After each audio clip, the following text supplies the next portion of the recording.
Hey everyone, this is Ayesha. So guys, आज की video में हम बात करने जा रहे हैं 3 इम्पॉर्टेंट इंटेलिजेंस एजेंसीज़ के बारे में, that is CBI, ED and NCB. India में ढेरों लॉ इन्फोर्समेंट एजेंसीज़ है, कुछ स्टेट गवर्नमेंट के अंदर और कुछ सेंट्रल गवर्नमेंट के अंदर, जैसे CBI, raw, national investigation agency, BSF, national security guard और भी कई बहुत सारे। और इन्हीं का पार्ट होती है स्पेशल इन्वेस्टिगेशन एजेंसी। किसी भी सिविलाइज सोसाइटी का बैकबोन होती है लॉ इन्फोर्समेंट एजेंसीज, जिनका मेन काम होता है सेफ्टी और सिक्योरिटी प्रोवाइड करना। ठीक है, स्पेशल इन्वेस्टिगेशन एजेंसी में इन्वेस्टिगेशन का मतलब होता है स्टेप बाय स्टेप इंक्वायरी करना, फैक्ट फाइंड करना और उसे रिपोर्ट करना। अगर हम बात करें सुशांत सिंह राजपूत के केस में, तो इसे 3 सेंट्रल लेवल एजेंसीज हैंडल कर रही है। ठीक है, सुप्रीम कोर्ट ने जो पूरी इन्वेस्टिगेशन है तो उसकी रिस्पॉन्सिबिलिटी दे दी है सीबीआई को। व्हाट्सएप चैट के थ्रू जब ड्रग अब्यूज़ की बात सामने आने लगी तो एंट्री हुई एनसीबी की, और आगे जाके जब पैसों के घोटाले की बात सामने आने लगी तो एंट्री हुई ईडी की। तो इंडिया की जो ड्रग लॉ इन्फोर्समेंट और इंटेलिजेंस एजेंसी का नाम है, तो क्या हुआ कि एनसीबी जिसे बनाया गया था 1986 में, तो इसका हेडक्वार्टर है दिल्ली में। ठीक है, करेंटली एनसीबी के चीफ हैं मिस्टर राकेश अस्थाना। ठीक है, और एनसीबी को बनाया गया था एनडीपीएस एक्ट 1985 के बेसिस पे। इस एक्ट को ऑब्जेक्टिव आपको कॉन्स्टिट्यूशन के आर्टिकल 47 में भी मिलेगा, जो इलीगल ड्रग्स और ड्रिंक्स को प्रोहिबिट करने की ड्यूटी स्टेट को देता है। ठीक है, अगर हम एम्स की 2019 की रिपोर्ट की बात करें तो ये कहती है कि इंडिया में 5 करोड़ से ज़्यादा ऐसे लोग हैं जिन्होंने कैनबिस या ओपियोइड्स कंज्यूम किया है। ठीक है, अगर स्टेट्स की बात करें तो पंजाब, असम, सिक्किम, दिल्ली, यूपी, ये कुछ ऐसे स्टेट्स हैं जो ड्रग अब्यूज़ की रैंकिंग को टॉप करते हैं। इन स्टेट्स में आपको कुछ बहुत ही कॉमन देखने को मिलेगा। वो कॉमन चीज़ है इंटरनेशनल बाउंड्रीज़। ठीक है, लोगों का ये कहना है कि अगर इंडिया को इलीगल ड्रग ट्रैफिकिंग की जो लड़ाई है अगर वो जीतनी है, तो उसे सबसे पहले अपने इंटरनेशनल बाउंड्रीज़ को सिक्योर करने की बहुत ज़रूरत है। इस सप्लाई चेन को काटने की ज़रूरत है, तोड़ने की ज़रूरत है। इंडिया में सेक्स एजुकेशन के तरह ही ड्रग जो अवेयरनेस है वो भी एक टैबू टॉपिक है। ठीक है ना, रिपोर्ट्स की माने तो ड्रग अब्यूज़ की मेजर जो शिकार बनते हैं वो यंगर जनरेशन के स्टूडेंट्स बनते हैं, क्योंकि यार इन्हें बहुत ज़्यादा स्ट्रेस होता है। ठीक है ना, और दूसरा हमारा है काउंसलिंग, मीन्स जो कॉमन सेंस होता है वो। ठीक है, जैसे कि जब बच्चों का रिज़ल्ट आता है तो आप उन्हें तुरंत कॉल नहीं करते हो। ठीक है ना, क्योंकि अभी हमें पता है कि ये एक शेमिंग का पार्ट है। बट पहले क्या होता था कि लोग उन्हें तुरंत का तुरंत कॉल करते थे। अभी भी देखा जाए तो यही होता है, कॉल करके तुरंत के तुरंत रिज़ल्ट पूछते हैं और आपका रिज़ल्ट कैसा गया। ठीक है ना, जो कि बहुत ही गलत है। ठीक है, जो कि नहीं करना चाहिए।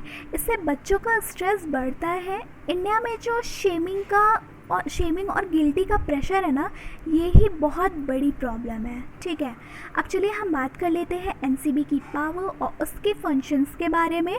ठीक है, तो देखिए, NCB, CIB, custom and central excise, CBI, state police department और other intelligence and law enforcement agencies के साथ काम करता है। ठीक है, अब बात करते हैं सीबीआई की, सेंट्रल ब्यूरो ऑफ इन्वेस्टिगेशन की।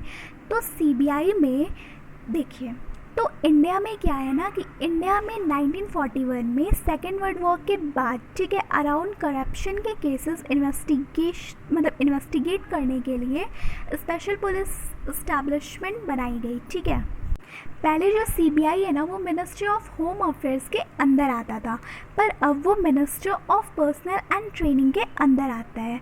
ठीक है, सीबीआई में भी 3 मेन मतलब के डिवीज़न होते हैं। एक तो इकोनॉमिक ऑफेंस डिवीज़न, दूसरा हो गया एंटी करप्शन और थर्ड है स्पेशल क्राइम डिवीज़न। ठीक है, तो सीबीआई उन केसेस को भी इन्वेस्टिगेट करता है जिनको मतलब पब्लिक बहुत ज़्यादा इम्पोर्टेंस देती है। लाइक कह सकते हैं कि जो सुशांत सर का केस था तो उसमें भी एक्चुअली बहुत ज़्यादा सबको हर्ट हुआ यार, जो भी हुआ बहुत गलत हुआ, ठीक है। बहुत कुछ नए नए खुलासे भी हुए हैं, तो इसमें पूरा पब्लिक का भी पूरा साथ मिला, सबने सपोर्ट किया, तब जाके सीबीआई भी बहुत ही अच्छी परफॉर्मेंस की। अब जान लेते हैं सीबीआई के पर्सनल डायरेक्टर कौन है, ठीक है, मतलब सॉरी प्रेजेंट डायरेक्टर कौन है, ठीक है। तो देखिए जो ऋषि कुमार है, मिस्टर ऋषि कुमार शुक्ला, वो इस समय जो है प्रेजेंट डायरेक्टर है सीबीआई के। इसका जो हेडक्वार्टर है ना, तो हेडक्वार्टर इसका दिल्ली में है, ठीक है। वैसे डीपी कोहली को सीबीआई का फाउंडर कहा जाता है, ठीक है। जो क्रिमिनल जस्टिस सुप्रीम मतलब कि सिस्टम में सीबीआई का जो बहुत ज़्यादा मतलब कह सकते हैं बहुत ज़्यादा इम्पॉर्टेंट रोल है, ठीक है ना। चाहे वो बनवारी देवी मर्डर केस हो या फिर सत्यम स्कैम हो, ठीक है। चलिए अब सीबीआई की अपॉइंटमेंट यूनिटी की को भी देख लेते हैं, मतलब कि अपॉइंटमेंट कमेटी को देख लेते हैं, ठीक है। तो देखिए जिसमें होते हैं 3 लोग, पहले हैं पीएम जो चेयरपर्सन होते हैं, दूसरे हो गए हमारे leader of opposition of Lok Sabha, और तीसरे होते हैं चीफ जस्टिस ऑफ इंडिया, ठीक है। अब देख लेते हैं थर्ड एजेंसी की बात कर लेते हैं, ईडी की, जो इंडिया की इकोनॉमिक इंटेलिजेंस एजेंसीज है, ठीक है, जिसका मेन काम होता है इंडिया की इकोनॉमिक क्राइम को इन्वेस्टिगेट करना, ठीक है। ईडी के अगर कुछ लीडिंग केसेस की बात करें तो उसमें 2G स्कैम या फिर बैंक स्कैम या फिर Mumbai airport development scam etcetera, बहुत सारे ऐसे केसेस हैं जो ईडी ने हैंडल किए हैं। ईडी एफिलिएटेड है मिनिस्ट्री ऑफ फाइनेंस के डिपार्टमेंट ऑफ रेवेन्यू से। इसका जो हेडक्वार्टर है ना वो दिल्ली में है, और इसका मतलब कह सकते हैं इसके जो करंट डायरेक्टर हैं तो वो है मिस्टर संजय कुमार मिश्रा, ठीक है।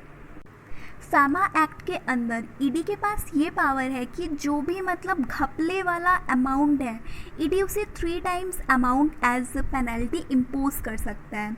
वही पीएमएलए एक्ट के अंदर ईडी के पास ये भी पावर है कि अगर वो प्रॉपर्टी के मतलब कि प्रॉपर्टी को अटैच कर सकता है और सीज भी कर सकता है, ठीक है।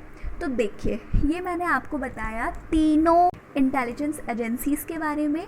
सो गाइज आई होप ये लेक्चर आपको पसंद आया होगा। That's it for now, see you in next class. So guys please like करिए और सब्सक्राइब करना मत भूलिएगा। Thank you so much.